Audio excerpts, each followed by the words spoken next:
Les maths avec Ina Ruben. Salut les amis, aujourd'hui Anne-Claire, elle va nous montrer des exemples de proportionnalité. Proportionnalité, oh là là, ouais, c'est un grand mot, hein. Mais t'as vu, il y a proportion dedans.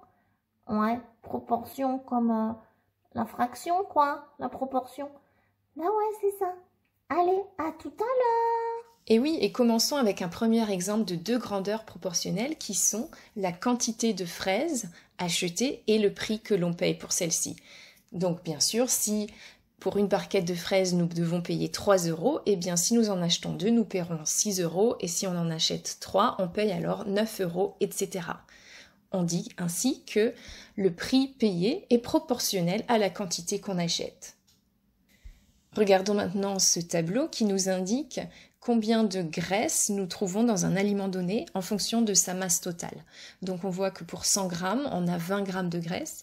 Pour 50 grammes, c'est-à-dire la moitié, on a 10 grammes de graisse, qui est bien la moitié de 20 grammes.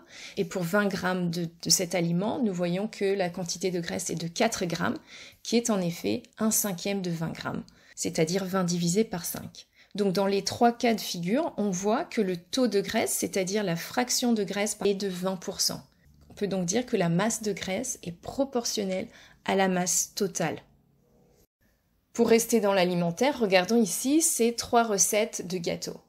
La première est pour 2 personnes, la deuxième pour 4 personnes et la troisième pour 6 personnes. Et nous voyons que la deuxième est tout simplement la même chose que la première, mais tous les ingrédients ont été multipliés par 2.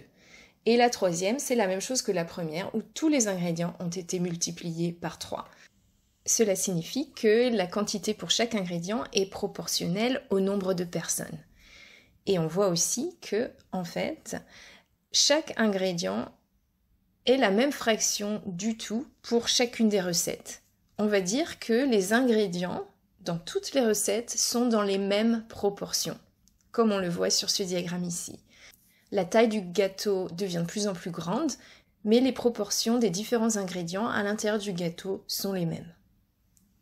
Un dernier exemple de proportionnalité, c'est lorsqu'on fait un plan à l'échelle, c'est-à-dire que par exemple ici nous avons le plan d'un appartement, il nous est indiqué ici quelle longueur sur le dessin représente une longueur de 1 mètre en réalité. Si par exemple ici cette longueur sur le dessin qui correspond à 1 mètre est de 2 cm sur le dessin, cela veut dire que toutes les longueurs mesurées dans l'appartement ont été divisées par 50 pour déterminer les longueurs sur le plan. Ainsi, on va dire que les longueurs réelles sont proportionnelles aux longueurs sur le plan.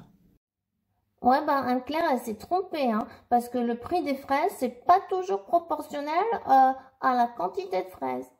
Ah bon, comment ça? Par exemple, sur le marché l'autre jour, il y avait le gars qui disait « Mes fraises, une barquette 3 €, 4 barquettes pour 10 €. » Ah oui, c'est vrai, ah, il y avait une promo, quoi. Ben ouais, ben du coup, c'était plus proportionnel. Ouais, c'est vrai. Les maths avec Ina Ruben.